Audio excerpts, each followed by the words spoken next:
Hi, everybody. Welcome to Watch This with Dennis.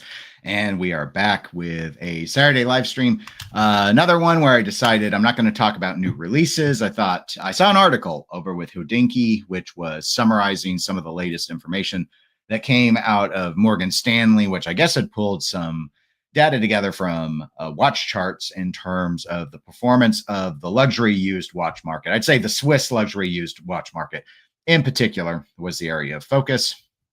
And I thought that would make for a good discussion today. We haven't tackled that in quite a while for a variety of reasons. First and foremost, WatchCharts actually puts out quite a bit of, well, they were putting out content. I won't say quite a bit of content. I need to hedge on that. But they started putting out content. And then there are other channels that do much more market analysis and give you a better quality than what I am going to give you. And so I don't do it as much as I used to, but I do think it's interesting and worth talking about from time to time. So before we dive into that as our one sole topic, don't know if we'll go full hour or not. We'll just see where the chat takes us. But housekeeping items. So no pre-recorded videos out. I actually have one recorded. I have not edited it yet. I'm thinking I'm going to do it tomorrow. I was supposed to do a pinball podcast tomorrow, but that has been canceled. So I would probably use that time in the morning to work up the B-roll elements for that video and maybe get it out actually on Sunday. Otherwise, it'll probably be scheduled for during the week. I also want to go ahead and say there will be no live stream next Saturday. I have a work thing on Friday. I get back late and I don't want to chance it.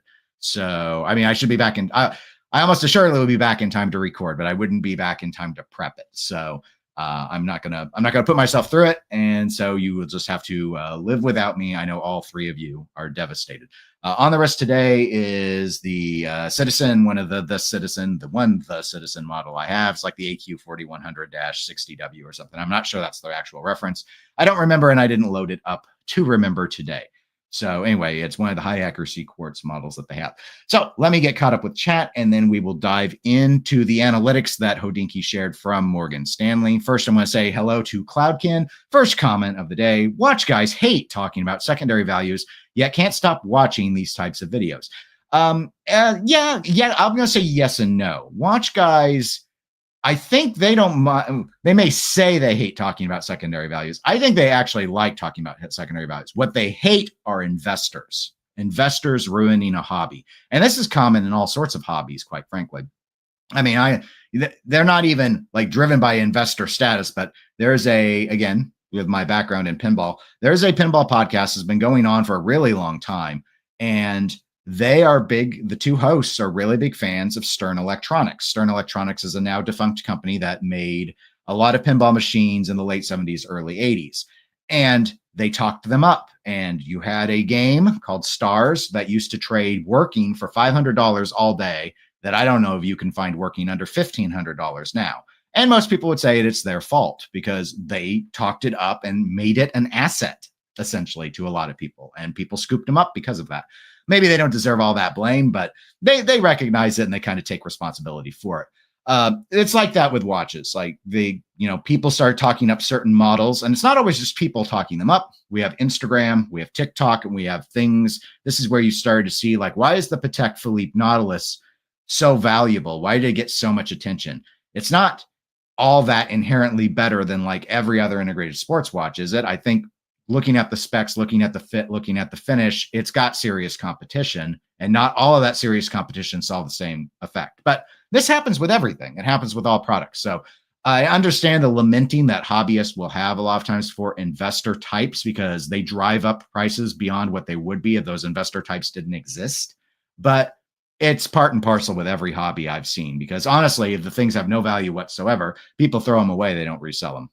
And then you don't have a hobby either. So it's, you can't actually have it. Everything has to have a value if you want it. I mean, if people are going to be interested in it, it has to have some sort of perceived value.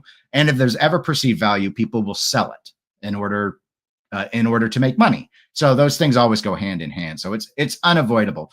I suppose where I would say I'm more sympathetic is what you could consider as artificial pumping. There is a fakeness to it, a degree of, and this happens again in all sorts of hobbies where something gets a lot of attention, and so it almost disproportionately becomes valued without any. It's like the quality isn't there to justify it. It's all hype. The quality's not there. The specs aren't there. The starting price wasn't there. And then people are kind of like, I don't like, they can't find the rhyme or reason to it because there isn't necessarily a rhyme or reason. It's just hype. And my case in point I will point to is we often talk about the markets, like stock markets in general. Stock market people are not inherently intelligent. I think there's an assumption that the market is smart. And the market is the mob. The market, that's why you see it pivot on the most emotional nonsense all the time. And then, course correct the next day because it behaves emotionally. Because a lot of people, honestly, who are into the market aren't actually into investing at all. They're just gambling. They're into gambling and they found a more sanitary way to do it. There are some that actually do long range analytics and are actually thinking about things. And then there are others like I know plenty who are like, hey, look, GameStop's going up because it's a meme stock. Let's buy. I'm hoping I can throw the dice and sell before some other sucker realizes they sell first. I know a lot of people who did that. That's gambling, though. That's not investing. But this is not an episode about gambling versus investing. So anyway, but thank you for the comment. Good morning, Kevin. Hope things are going well for you. Tuna, thank you for being a 99-cent club member. Link in the video description if you want to support the channel through that mechanism. Same for Rob. Glad you could be here. Underachieving Watch Collector says good morning. I say good morning back. And Trap Vision, good morning to you. I think I saw you on the Escapement Show live stream chat there too. I was able to actually catch part of that this morning. Ken continues with his earlier point. Without investors, the hobbies wouldn't be as popular and perhaps cease to exist. Absolutely. Value retention is what makes a hobby attractive in the first place, even if that's not what your primary motivator is. Because again, if no one wants things, they just throw them in the trash. So there's no value, just throw them away. Trap says, what's the topic? I just jumped in without a warning. The topic is actually going to be the luxury used watch market performance. There's a Hodinkee article. There is a link in the video description so you can read it. That looked at what quarter two has seen in the realm of the used watch market. And so I'm transitioning into that because Ken clearly read the topic description and opened with a comment, then put me on a 5-minute tangent. But Tuna continues, Trap. Luxury used watch market values. Yes, Tuna is correct. And thank you for spelling it out so people can read it. Joel Bolt says, good morning, everyone. I'm hyped for this topic as I've only ever really bought used. I buy most of my watches used, especially luxury watches. Again, it depends how we define luxury watches, but I'm trying to think if I've bought a luxury watch new.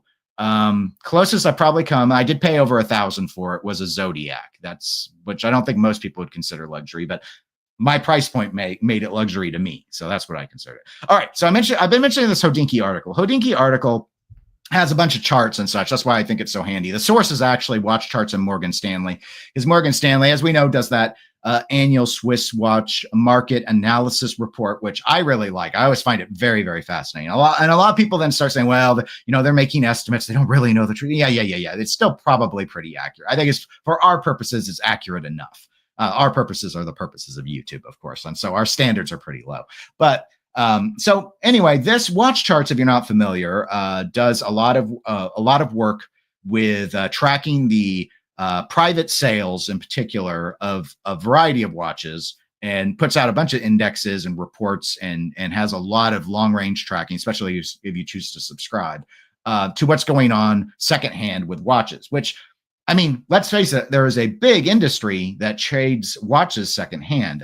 In fact, that's why part of the problem that people had with buying Rolex at retail, that they still have to a degree buying Rolex at retail, is there is quite a market that likes to get unworn Rolexes from retail and then try and make money by selling them on the secondhand market, or more accurately, the gray market. But those things kind of are conjoined in certain ways. But the secondhand market is much more robust than that. It's truly, like, a lot of this stuff is truly private collectors who are just like, I'm done with this IWC. Let's sell it so I can buy a JLC. It's that sort of thing. So the Hodinkee article actually has a very positive spin to it. And their spin isn't wrong, but I feel like they're focusing on the subheading rather than the heading. So again, if you look at let me close out the little graph I opened with, but you look at what they actually wrote up here as they're just above the byline. Used watch market posts best quarterly performance in 3 years as Rolex, Patek, Cartier, Omega prices stabilize. Then you actually read the very first paragraph, and it says average prices fell 0.3% from April to the end of June, representing a slight improvement from the 0.4% decline from Q1. So here is my revised headline for this, but I feel is because this is not wrong, but I feel it's almost deceptive in a way. A better description would be used watch market post yet another loss, but declines stabilizing. That would be how I would summarize it, because that's what this sort of data is showing us. So Q1 of 2022, that's what the start of this graph that I opened with is. That was the last of the increases. This was, if you don't remember, this was peak pandemic. This Q1, it was really right at the end of Q1 as well, like March, some instances April, but by and large, it was March of 2022. Everything had gone completely insane. I made that remark earlier regarding Ken's comment, why I went on that little side tangent about the markets and how markets sometimes a lot of times actually can behave very emotionally, and it doesn't make any sense and artificially inflate values. And there's plenty of instances in the market we could point to. A lot of people will point to Tesla as a case in point, a stock that based off of its sales does not deserve to be at the level it's at. But people treat it like a tech company, not a car company. And there's always this hope, this gamble, this dice throw that like automated taxis and AI is going to somehow save that company. And maybe it will. Maybe I'm clearly sounding very jaded because I don't think that's the case. I think they're a car company that has cars that nobody wants anymore. But this was when you had seen, especially that last year, so like Q1 2021 to this end of Q1 2022, where the market it was a terrible time to get into watches because everything was getting ridiculously expensive, unless you liked selling them. And then it was great because you bought pretty much any watch, any sports watch, any luxury sports watch you wanted, and you could sell it the next month for more money than you got it for. What a great deal. And this wasn't just watches. We saw this, not nearly the same extreme, but we saw this in pinball too. We saw people who would buy new games, and they were so hard to produce because COVID lockdowns, but slowed things up at one point. That affected the watch industry. But getting parts was always a struggle, and the demand could not be met with the supply. And so we just saw people buying new stuff. And then you had all sorts of instances of new stuff being sold used for more than it sold for new. That is not a normal market and is not sustainable. This was the end of that. So you see that over almost 17.5% increase on that quarter, which again, we've zoomed in, so you can't really see. It's Q1 there.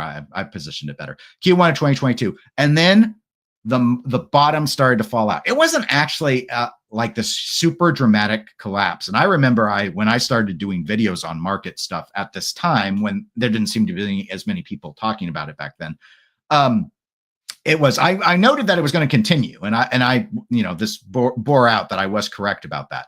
But it wasn't like all of a sudden things were the price they were before the pandemic. As you can see, it didn't happen that way, but it had gotten really ridiculous, like beyond all reason. I mean, you had all sorts of things that were just trading above obscene levels. I remember Federico with Federico Talks Watches, who has a YouTube channel. Like he sold his Rolex Hulk during this time period because I think he was like, it was just I got offered stupid money for it. Stupid money that this watch would in no way ever warranted. And he's like, I would be a fool not to let the watch go because it's not going to stay at this value. And we saw that all over the place. So that's what started to happen here is all these declines. And so a lot of that early you can see from the math, that Q1 of 2022 specifically, that got wiped out really, really fast. And this is when we saw a lot of those used dealers. I call them backpack slingers. I know it's a somewhat derogatory term, or maybe more than somewhat. But we saw this crop kind of in the wake of Timepiece Gentleman and Luxury Bazaar, kind of doing those YouTube day in the life of style videos. We saw a lot of people doing that where they didn't really have storefronts. They're like literally were going around with expensive watches and backpacks, doing the whole Diamond District thing where they're just like you'd buy a Rolex and then you'd sell it for more. You'd buy your Nautilus and you'd sell it for more. But the thing was, up until the end of Q1 of 2022, any idiot could do it. And I'm like, you didn't need any business acumen. You could not lose money for trying. because everything was going up in value constantly. So you didn't have to service the watch, you didn't have to polish the watch, you didn't have to market the watch. In fact, most of the sales that these dealers did were to other dealers trying to, because someone would think, oh, well, you have a buyer for this.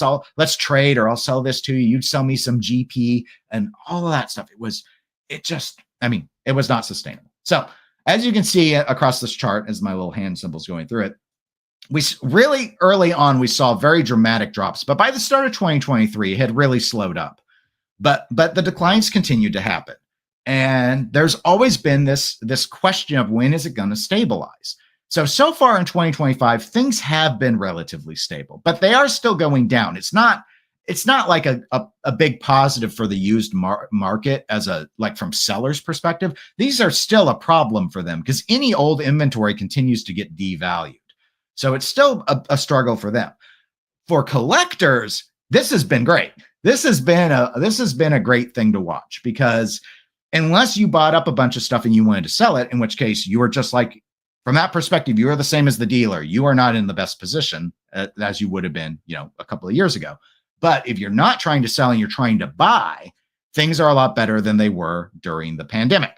But again, it's all a matter of perspective. So I've got watches that I'm not, I'd be willing to get rid of now. It would have been better for me to get rid of them 2 years ago. And now I've got them and they're not worth as much. Likewise, there are watches I want, and it's been like I'm watching their prices, and the prices have been going down. And I've been thinking, you know what, we might get to the point where I'm willing to go ahead and buy these watches because they're devaluing enough that I would be interested in acquiring them. Now, another thing in the report, again, Hodinkee article link is in the video description, is, of course, not all brands are created equal.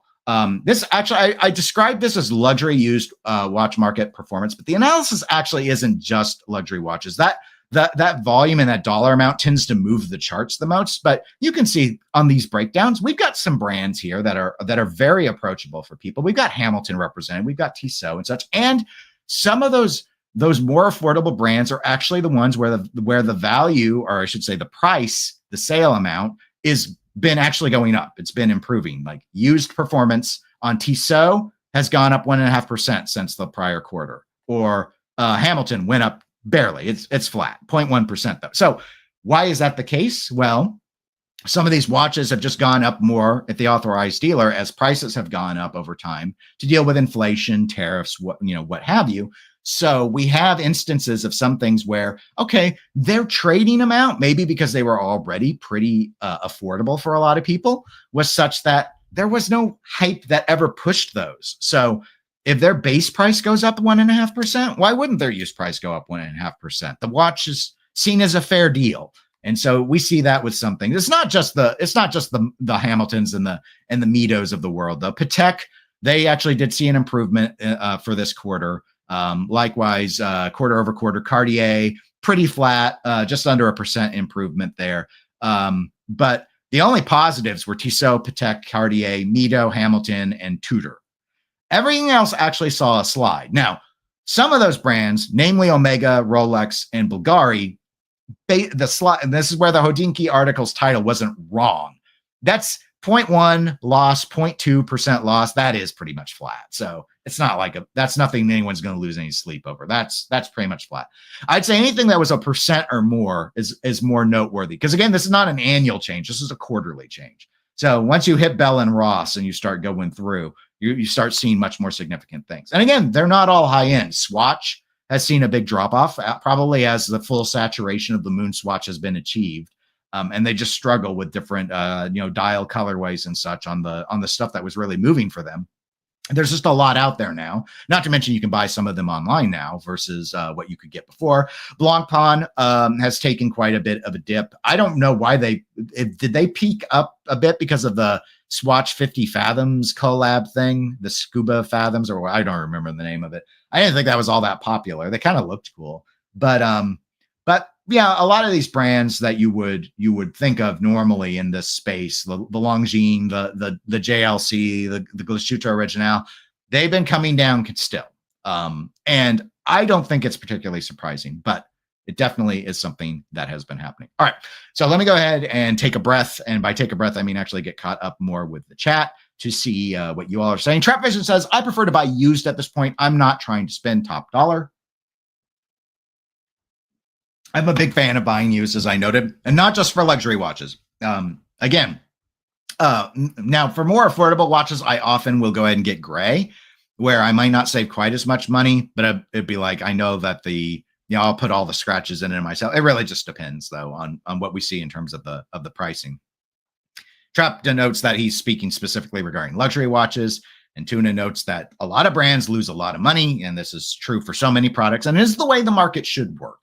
Hagfish, welcome live stream, noting he finally gets to catch the actual live version. Well, I hope you are enjoying it. Underachieving Watch Collector says, when the Gerard Perregaux Laureato had waitlist, I knew that the watch market was whack. That an interesting point. I'll tell you where, for me, where it was, and I respect the brand a great deal, but Vacheron. So here they are, almost a 3% loss on the quarter over quarter change here for Q2 of 2025 versus 2020, Q1 of 2025. When the overseas was waitlisted. I guess maybe the Blue Dial one still is, but like all of the overseas ended up on waitlists. And it's like, things have gone awry when people are so upset that they cannot get Royal Oaks and Nautilus, that they're turning to the overseas as it's in the Holy Trinity, so I guess we'll do it. I'm just, the overseas says, and plenty of people like the overseas. Don't get me wrong; it's a very attractive watch, but it's never been in that rarefied air with the Nautilus and the Royal Oak. And all of a sudden, people were pretending that it was, and I have to say they were pretending, because that did not hold. But that's probably the same thing that benefited the Laureato. And for a little while, I think there were a few versions, even of like Chopard's Alpine Eagle, that got challenged. Not to the same degree. Don't get me wrong. Let's not exaggerate, but even some of those, like when the salmon dial version came out, it was hard to get a hold of it. I mean, it just was the way it was. Hagfish says, speaking of devaluing, I got a Certina chronograph that has a Valjoux 7753 movement, same as Tissot's PRX chronograph, for 50% sale from an authorized dealer, all brand new. Certina's just not popular in the UK. I don't know, is Certina popular anywhere? I'm sure it's more popular in certain places. Like I've heard Rado, for example, is very popular in India. I don't know if Certina is one of those brands where I feel Swatch doesn't give it enough love. Maybe they do in certain places, but I just don't feel that that's the case. But I don't know. Someone who, I'm stuck here in America, so I have America view. Thomas with the Escapement Show says he disagrees with Ken's statement. He doesn't think the watch hobby requires watch investors to exist. Casio doesn't sell 100 million G-Shocks to investors, just to people who are interested in watches. I guess you raise a good point, Thomas. I would say from a new perspective, you bring up a good point. But I do think that some of the luxury drive, like the value of selling something used, stems in part from people being, well, it gets weird. You don't necessarily have to have an investor class, but you have to have value. You have to have a value retention, or else the watch would just be thrown away. And a lot of those Casios are just thrown away when they're no longer working properly anymore, because the value isn't there to fix them. That would be my take. I know you were responding more specifically to Ken's investor take, but value does play a role. Tuna says Hamilton and Tissot are in the positive. That does surprise me. I think it's because those have already they're around where they have always needed to be, and what little adjustments have had to happen over time for material costs and costs to labor to build and such, apparently is acceptable to be reflected in the market. Now, nothing like jumped up a lot. I mean, the only ones that are notably up higher, and then both are, under 2% improvement from the prior quarter, was Patek and Tissot. So I'm not particularly wowed by it, but I think that's some of the logic.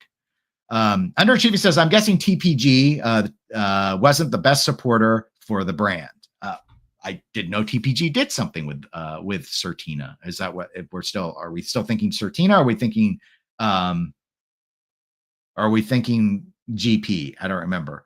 I remember Timepiece Gentleman. I'm going to guess it was the Laureato, because doesn't he have, that's why I won't buy a G. I bring that up sometimes. So it's so unfair to Gerard Perregaux, but he had this like weird GP watch, and I associate GP with the Timepiece Gentleman because it got talked up so much, and that's not fair to the brand. But you know what?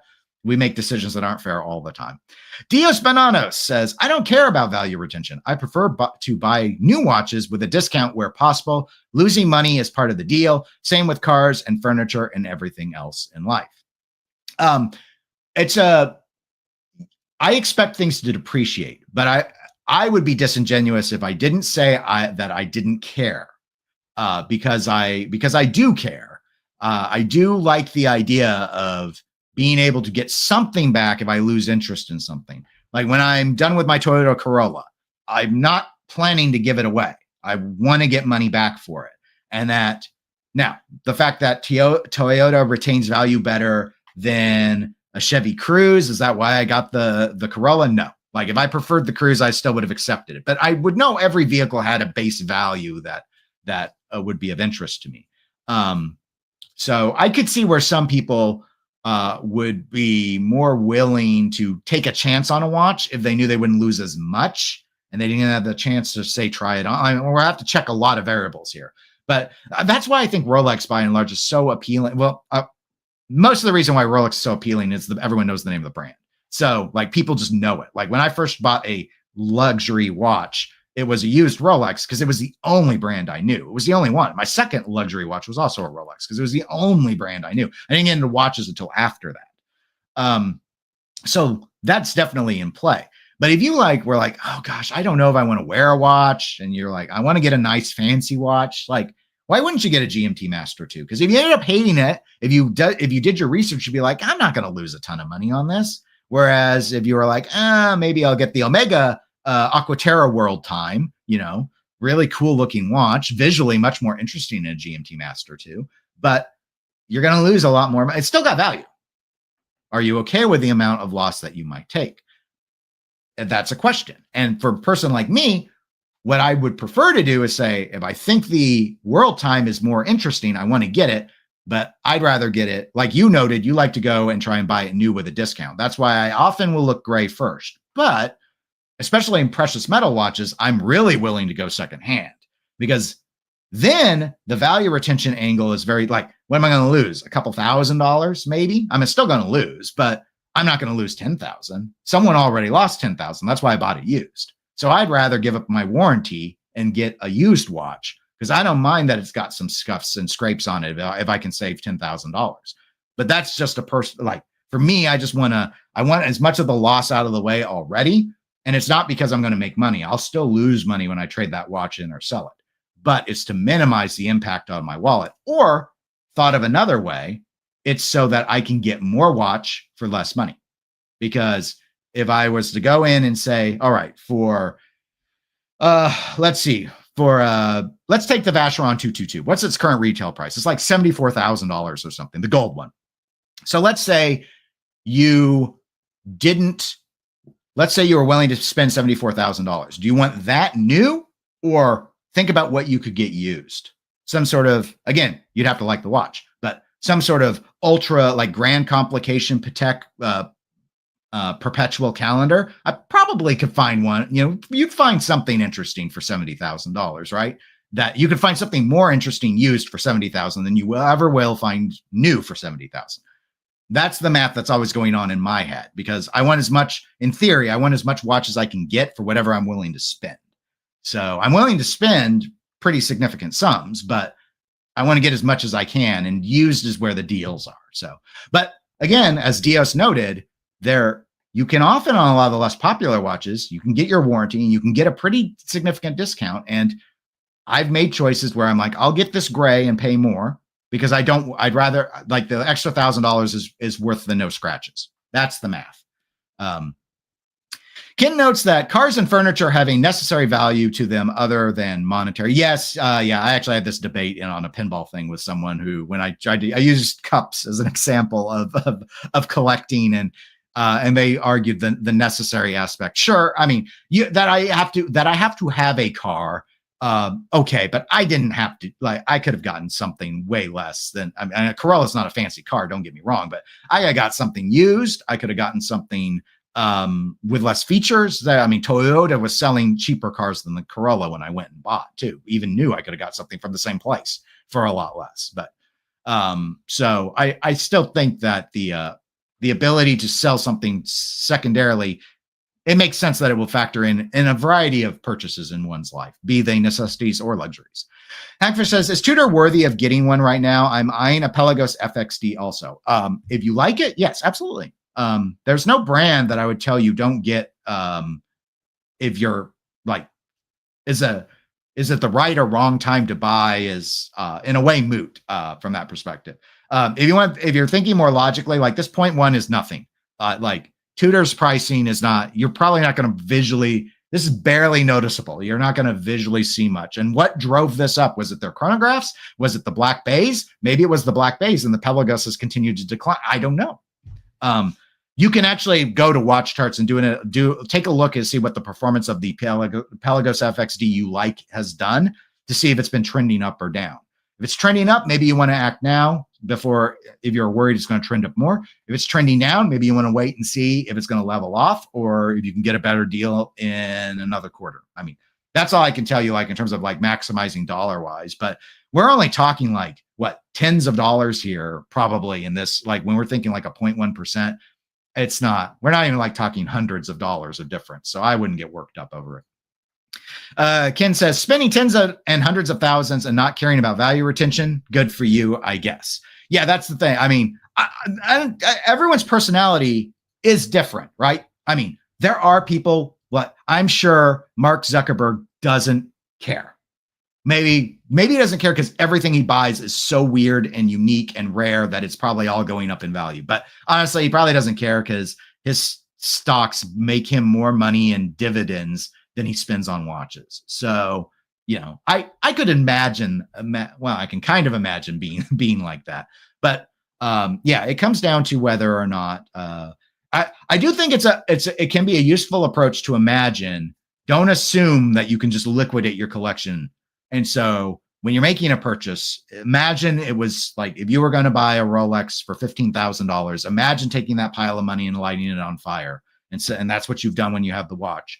Because then if something happens to the watch, you know you could live without the $15,000. I do think you should think in the perspective of don't buy a bunch of stuff relying on your ability to sell it to justify buying it. Because the reason I say that is I don't want anyone to put themselves in a financial pickle over, stretching beyond their means. There are already too many people who are living on credit card debt. I'm not a financial advisor, but I would discourage it just from a personal level. However, fundamentally knowing that these things they do have some value. There is some level of retention, even if it's something that loses, like a Zenith that will lose like 60% of its value, right?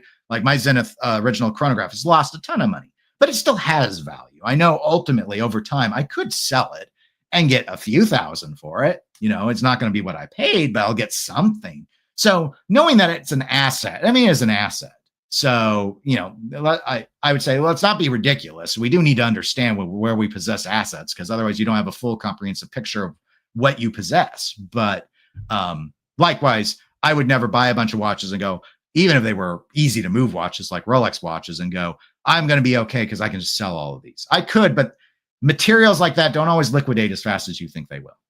You can always fire sell them and make them move faster. But even then, there's no guarantee. I've had watches that I was the lowest price on Chrono 24, and it still took me over 3 months to sell them. So it just, it happens. Let's see. Tuna says, Certina, I think, is popular in parts of South America. Hackfish says, Rado being popular in India or most of Asia. He's laughing because I'm wrong, I think is why he's laughing. They don't know most of Rado's movements are Powermatic 80, the 0.611, which is the same Powermatic found in Certina and Hamilton. Or he's laughing that they don't know. I don't know the answer to that. Hamilton has the H calibers, but those are 0.6XX Powermatic 80 movements. Many of them are. The H 31 is a Value 77, I think 53 base. But a lot of them are Powermatic 80s. Underachieving clarifies his comments were regarding Gerard Perigo, which makes sense once I couldn't remember if TPG versus TVG, right? The YouTube, the other YouTube channel. MCart says, I really like this trend of watch prices stabilizing during COVID and the privé, and the prices going up. A lot of people were not wearing watches. Yeah, it was a weird, funky time. Dio says, Certina sold 132,000 watches last year, more than Hamilton. People are obviously buying them. Like Mito, they are bigger in some markets than others. Mito are big in South America and parts of Asia. Thank you for that data set. I did not realize Certina had moved that many units.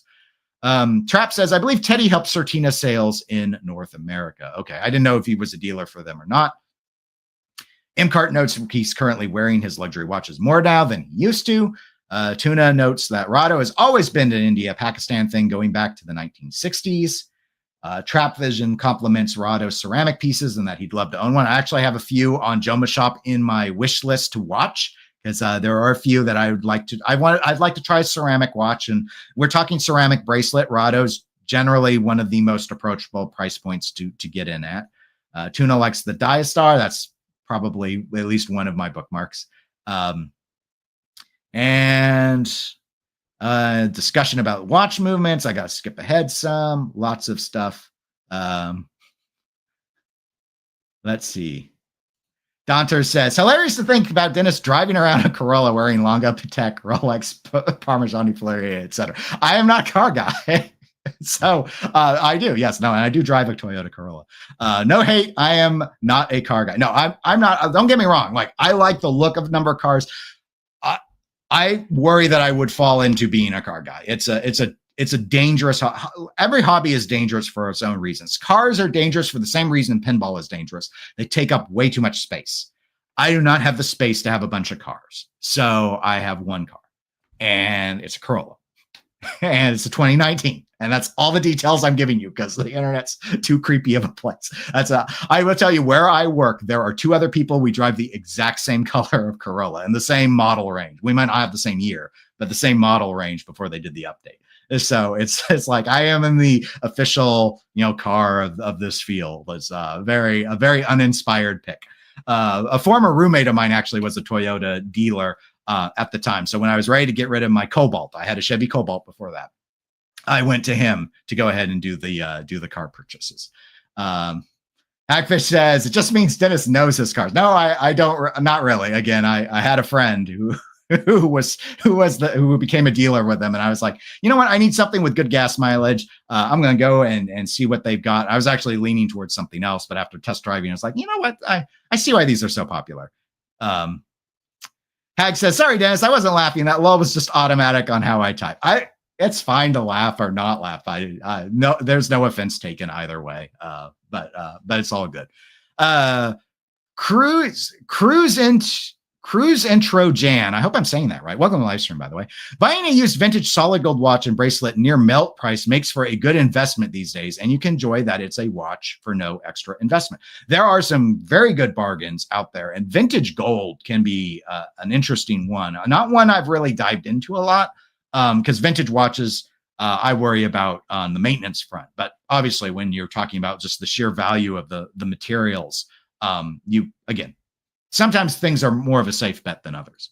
Pre2 says, hi, Dennis. Do you think Cartier's slight increase is due to their gaining popularity or a new model price increase or a mix of both? I think it's mostly inflationary adjustments that they've done. Just standard price increasing that we've been seeing from across all the conglomerates lately. And some of it may be baking and pricing help cope with certain tariff pricing. Hagfish says, Dennis, if you chose between a Black Bay 58 or a Ranger, both in bracelets, which would you choose? Black Bay 58. I don't like the Ranger's handset. I don't like the hour hand. I think it's ugly. Dio says, I'd love to see a Longa one on a Corolla owner. I have a number of it's on the Watch Crunch, but I take a number of photos before I pull out of my driveway. I don't put it on the steering wheel so you can see the Toyota logo. I feel like people are going to be like, this is like the guy wearing the fancy dress shirt and then like, I don't know, Dockers sort of thing, which I feel bad because that's mostly what my pants I wear too. I don't spend I'm very cheap. I am very cheap at my core. That's why watches as a hobby in a lot of ways makes absolutely no sense for me, but neither does pinball. It's the mechanical aspects, I suppose, that fascinate me. But Underachieving says, Dennis's watches deserve to ride in a Lexus. Look, once I'm ready to get a new car, who knows what I will get. But again, I'm not big into knowledge about cars. So let's get back to I'm sorry I missed a lot of the chat. I wanted to jump ahead and get caught up, but this is driving a lot of discussion for me, which I appreciate. So I'm glad the topic has worked out. And And but I will point out, Cruz saying, I used to drive my Honda Fit wearing a longer one. See, he gets it. He understands. That's the strategy. That is the strategy. So, all right. Some of the other data charts that were sort of interesting. So here are the quarter on quarter and year on year trends that were put together for some. We were just talking conglomerates when we brought up the issue of the Cartier and the discussion about whether or not the pricing was being driven. That was Pre-2's comment. Cartier's slight price increase. So again, these groups they're all in certain conglomerates. Now, you'll have to help me, guys. Cartier, I believe they're Richemont, but I'm hedging. I know it's not Swatch. I can't remember if Cartier's in Richemont or LVMH. I think LVMH wanted to buy Cartier, and that's why I'm getting confused. But anyway, as you can see here, this is secondhand. This is not firsthand. In terms of retail pricing, Rolex has they've done 2 increases in the US this year. One was very, very modest, other than on precious metal, because gold in particular had gone up quite a bit. And then they did another more recent price increase that I think kicked in at the start of June, probably driven due to tariff concerns. In fact, I don't think it's probably. I think it was pretty clear that was the motivator. And likewise, we know that Richemont has been pushing up prices quite a bit. Retail, again, not what this chart is showing, lately. And we've seen a lot of it out of a lot of the luxury brands. But that behavior is not indicative to how it performs on the secondhand market. So again, over the year, looking back to the 2024 figures, or more specifically from Q2 of 2024 to Q2 of 2025, you can see Rolex declines 2.5%. That's modest. It's pretty modest when you think about it, but it is a decline. It is, and you see this. A lot of people now are not as interested in trying to secure a particular watch in order to. Didn't mean to click, but this is actually a little bit bigger, I think, for the screens. To try and flip it, because the price that the gray market or secondhand dealer will pay you for the Rolex, they would make a little bit of money, but what they're willing to pay you so they can mark it up appropriately to market price and sell it is such that you're not really making anything. So that's helped a bit with people being able to get things much more at retail. Swatch, of course, you see a pretty significant impact at the 5.8%, but not as bad as I actually thought Swatch was going to look worse than Richemont and LVMH, because it seemed like Swatch has struggled more on the firsthand sales. But again, maybe that's because they struggle more on the firsthand sales. Maybe their firsthand market prices are seen as more reasonable. I know Omega gets pointed out a lot on some of their more unique things where they're charging an awful lot of money, but there are a lot of pretty good deals to be had, or I should say, if not good deals, there are a lot of watches that still feel fairly priced, like in the Omega catalog. And again, Swatch is not just Omega. We've talked Rado a little bit. We talked Certina. I mean, Mito. There are a lot of watches in the Swatch group that are much more reasonably priced, especially when we look south of Omega to the watches that are typically retail less than the Omega watches do. And we already saw how those were performing on the prior chart, just on the Q to Q, like Hamilton is a Swatch brand. Richemont and LVMH having big losses doesn't surprise me because neither of those conglomerates have the same level of hits that a Rolex, obviously, with most of its professional catalog, and Swatch, which has still some very big staples, particularly from Omega, particularly the Moonwatch and 300M Seamaster, to be able to help shore them up to a degree. So, and Cruz has pointed out that Cartier is Richemont. Thank you. I thought so, but I didn't want to research it once I realized I didn't remember and we were already going. So I appreciate the clarification. So here's another thing: average U.S. retail price increase. So we were just talking retail, and I told you I thought maybe Swatch was a little more contained. This isn't done by conglomerate. This is done by brand. So again, I mentioned Rolex has had a couple of price increases. One of the things about Rolex that I think a lot of people lose sight of, understandably so, because we're so often seeing and hearing about how you can't get the Rolex models that you want when you want them, and the prices on the secondhand market are higher than the MSRPs. But Rolex's price increases are actually really modest compared to most brands. I actually thought they might be the most modest of all of them. But again, it depends how big of a chart we go. Cartier, which was brought up by Pre-2, 2.8%, very modest increase. I think this is mostly an inflationary adjustment, like I said earlier. Tudor actually at the lowest, not too surprising. Again, some of the Rolex increase that we saw at the start of this year was driven by gold, and Tudor doesn't do a lot in gold. They do some, but they don't do much in gold. So most of their stuff's steel and titanium, and so they were able to do the more contained price increases like Rolex did on their steel models. And then you see everything else. I mean, IWC had a 5% increase. I think IWC has lost the plot. But the Holy Trinity all doing over 6.5% or exactly 6.5% from Vacheron. Again, they're trying to stay in their rarefied air. I don't think these increases were in any way warranted, but that's what they chose to do. Again, though, they do play in precious metal a lot more. So you could say, okay, well, they're, the cost of gold and such, maybe that was that markup. Except A. Lange & Söhne, most of their watches are gold. I mean, they do some steel. They do platinum, but most of the watches they make are gold, and they only went up 3.5%, which is much more modest. It is what it is. And then there's Omega, which is again, that's watch group pressure. It's not like Richemont and LVMH, but there is a pressure for them to keep increasing prices. They typically try and do it on the newer models, though. That helps. It's just sometimes people look at the newer models and go, what exactly, like in terms of the guts of the watch, is this really different enough to warrant the price? It's up to you. And you can always try and negotiate a discount. Omega is much more willing to do, especially outside of the boutiques. The authorized dealers are much more willing to have a conversation with you nowadays than they were in the pandemic with Omega, and some of these other brands as well. But it's just one of those particular things. Hagfish says, I think I need to get the Tudor now before they jump again in price. Shocky face. I'm going to call it the shocky face. This is the retail,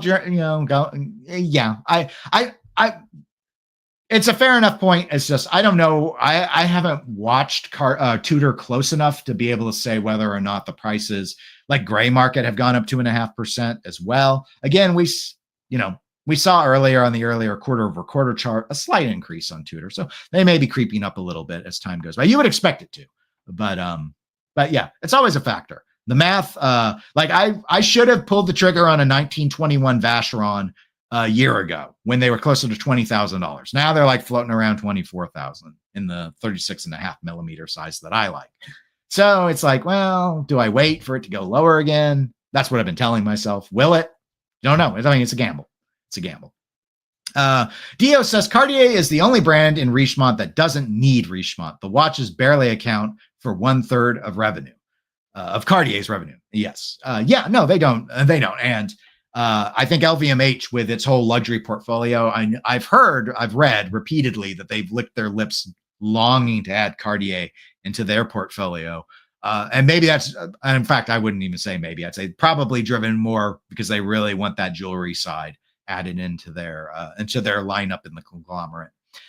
And Cruz says, I heard JLC and IWC price increases are not in line with demand, and so they are now a hard sell at MSRP. I am not surprised at all about that, especially JLC. I mean, okay, we're gonna do the zoom in. Oh, JLC. I love the Reverso. I don't own one anymore. I used to have one. I love that, the one that came out with that mesh gold bracelet at Watches and Wonders this year. Every year they turn out new Reversos, and every year I go, poor JLC. They need to do more than the Reverso. And then I go, but they all look good. I mean, the Reverso looks good. I can't, maybe like a skeletonized one I'd hate, but like almost every Reverso I love the look of. They have lost the plot. They haven't updated that movement for, I sometimes talk about Omega needing to do a refresh on the coaxial movement at this point, just to put in some more modern refinement because they've used it for so long. But holy cow, everything in JLC has been using the same movement forever. And it's a perfectly okay movement, but it's like the logic isn't there. Those of us as buyers, we're not, I mean, maybe they trick some casuals, but we're not stupid. You easily can see this is the same movement that they had in the movement for the JLC 20 years ago. And then they say they mark up the price in the last 5 years by like 40%. And you're like, well, what am I paying for? You didn't put more gold in it. You didn't put a new movement in it. So I'm not paying for R&D. Your marketing seems the same. So I'm not paying for your additional advertising. So it's just like sheer gouging to provide, a shareholder value, which, I mean, don't get me wrong. They have to serve their shareholders, but as a buyer, I don't care about them.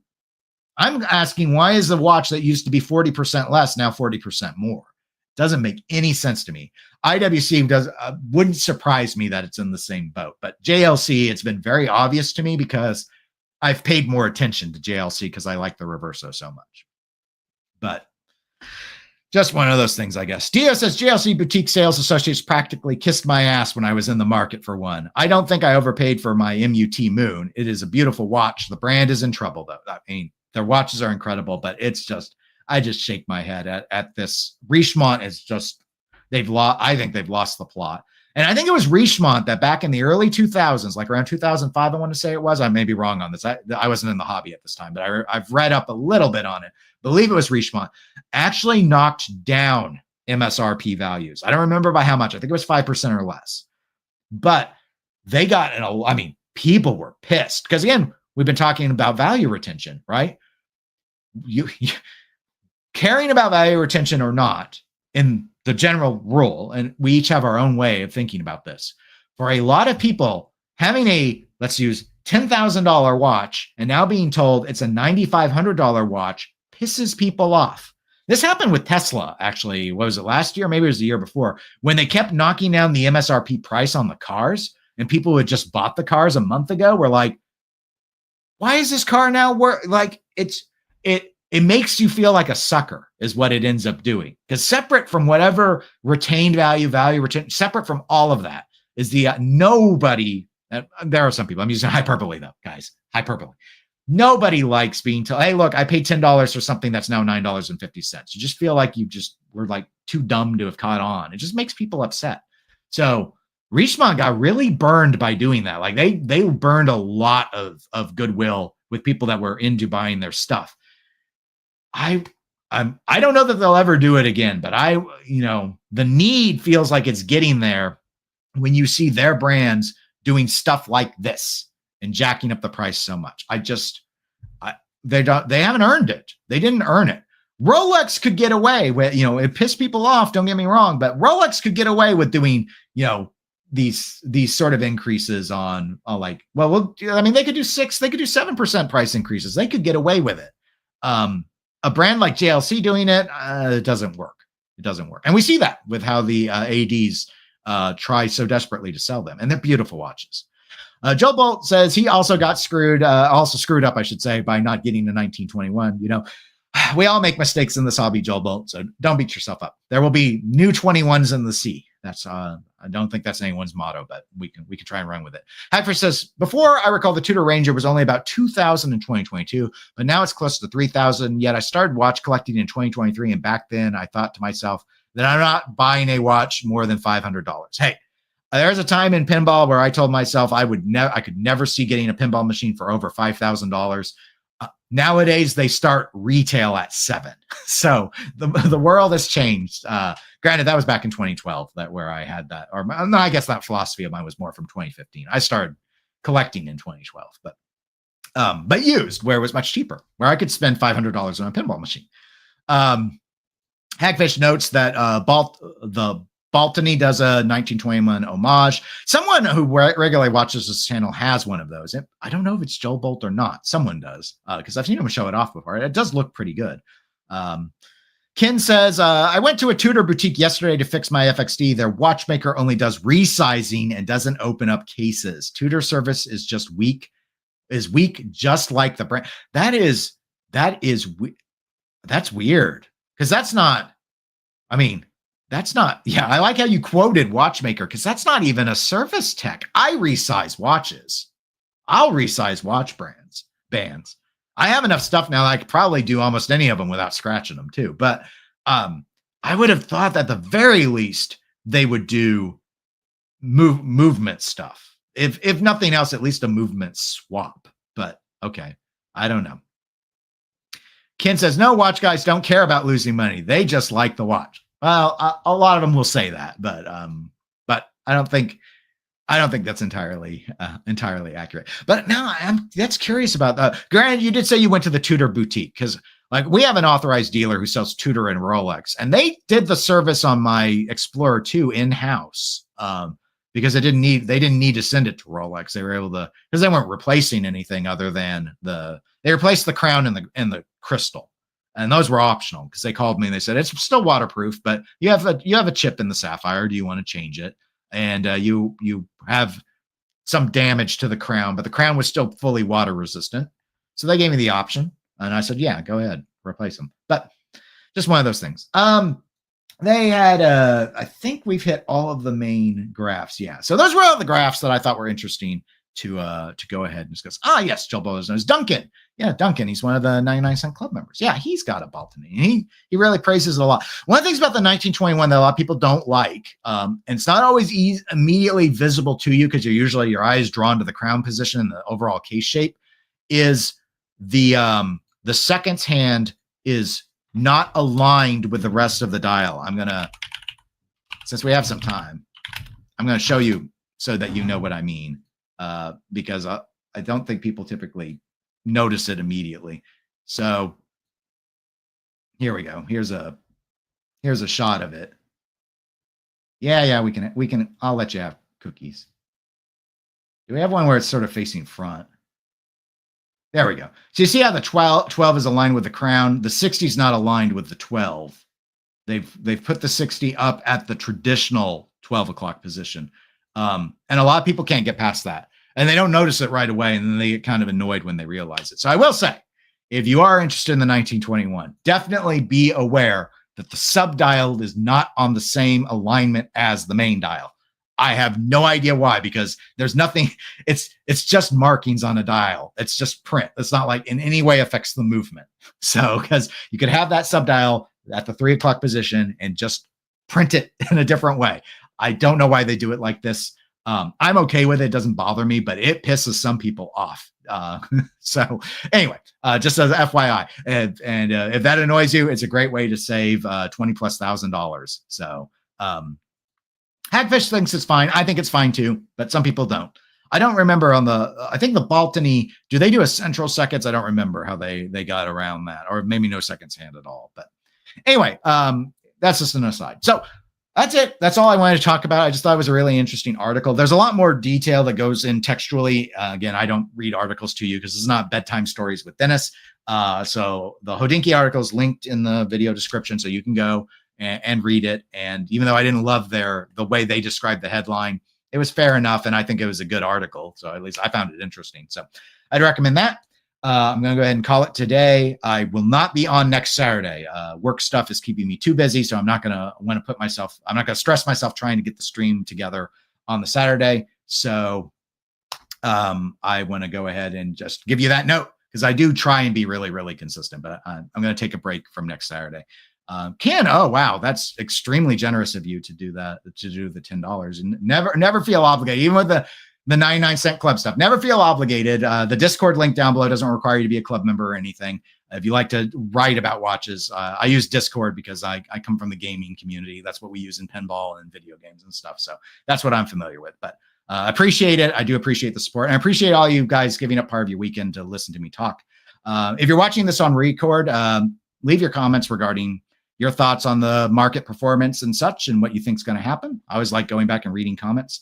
I think it's interesting. That's why I do this. It's entertainment for me. I'm not trying to be a professional watch YouTuber. I have a career. This is just for fun. So anyway, thanks so much. And I'll talk to you all on the next one, and have a great weekend. Take care, everybody.